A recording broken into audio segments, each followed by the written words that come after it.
Hey, I got Sean Hughes from Classic Industries with me today. Sean, how you doing, man? Very good, very good. Looks like tanks is the subject, huh? Yep, tanks they are. The topic is tanks. Yep. Well, you know, when you got occasional used cars, and I got a few of those. I mean, you're going to get condensation in tanks. That leads to rust. Rust leads to things going through your fuel line and ultimately ending up in your filter, or worse yet, carburetor and beyond. Up to the motor and costing a lot more than it would cost to just do some preventative maintenance. Well, the other thing is, you know, I've restored tanks. It is a real pain in the neck. It's very difficult to do, and if there's a replacement tank out there, I would definitely recommend always just replace the tank. Yeah, because there's safety issues involved. There's some other issues involved there that it's really not worth messing with unless for some reason the tank just is absolutely the only way to go. Yeah, and it's hard to do. Yeah, it's hard to do. Let me tell you. So you got a lot of tanks. You guys got a lot of stuff for everything. It seems. But that start over here. That's got to be a truck tank. That's got to be the behind the seat truck tank. Yeah, right? it's one of the early series behind the seat truck tanks. We offer those.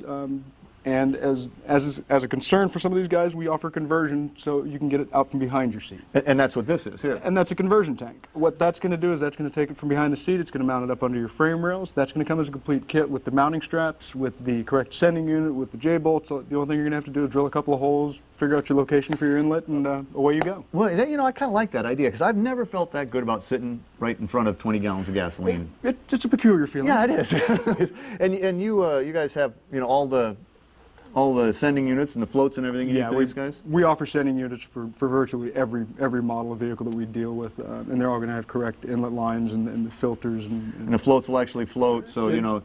So you'll actually know if you've got gas in the tank, right? Yeah, so you don't have to do like I do and just drive when the car starts to jerk a little bit, then you have to fill the tank.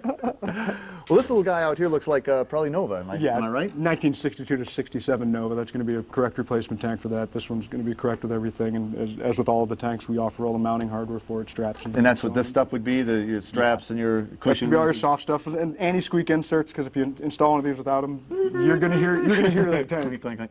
That's the shiniest gas tank I think I've ever seen. Yeah, that pretty little guy there is actually going to be a first generation 67, 69 Camaro and Firebird. We started offering these corrosion resistant. It's going to be a little bit of a better looking tank for some of the guys who are really building some good quality show stuff. For guys who just want to make sure that their tank doesn't build up condensation and start to rust out. So it's both show and functional. Yeah, functional and show, and as with most of the things we offer a complete complement of stainless steel mounting straps for it, and sending units, lock rings, lock ring gaskets, and everything for that as well. It really does look nice. It's a pretty tank. And it's going to hold up a lot better, yeah, I gotta believe. It will considerably more than the galvanized style. Yeah. Now, this over here?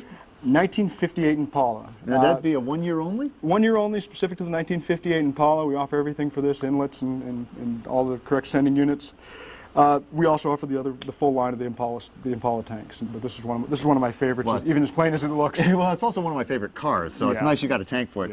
Yeah. Later gen Camaro? 1978 to 81 Camaro. This one's going to have the vent line built into the tank, and this one's going to be correct and match up for all the guys with the later cars are starting to get them. So now you got all the filler necks and stuff like this. Yeah. Also? Some tanks are going to require the filler necks. We sell those as well. This one is going to be a vented line.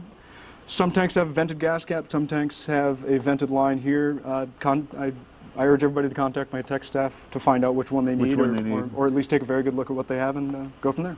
Well, and that's a good point, because along down here are the various different caps. These early, these are Novas, I'm assuming. Yeah, and they're not vented. No, these are non-vented, and there's a few aspects people need to realize. This is 62 to 64 Nova and 65 to 67 Nova. They look the same. The problem is when you go to put them on the car, there's actual difference in the depth of the cam that locks them into the car's tank. Really? So why did they do that? Well, you know, they were trying to be creative and keep people from copying it, and that doesn't make any sense for them. So. but that's what they did. So you've got them. You got the right ones. Correct. You need to check and see what you really need in your car. And then you got the more, you know, the dressier caps for and these are going to be all the correct, of course, these are going to be first generation Camaro stuff. These are going to be SS350s and RS and SS caps. The locking gas cap will fit a multitude of cars there, but those are all reproductions of the originals, and that'll get you good. So here again, I mean, for a wide variety of vehicles, you got the tanks, you got the necks, you got the caps, you got all the grommets and the mounting hardware. You basically you got it covered. Yeah, and the easiest thing for people to realize is that sometimes it's just not worth trying to repair the old stuff. We've got everything to make it good for you. Well, and again, I mean, when it comes to tanks, if there's a replacement out there, it's definitely not worth trying to repair the old stuff. Just get a new one. Yeah. Yeah. Well, hey, if you want to learn anything more about these great tank replacements from Classic Industries, log on to myclassiccar.com. And Sean, all I can say, man, is tanks. Get it? Tanks. Thanks a lot. Tanks.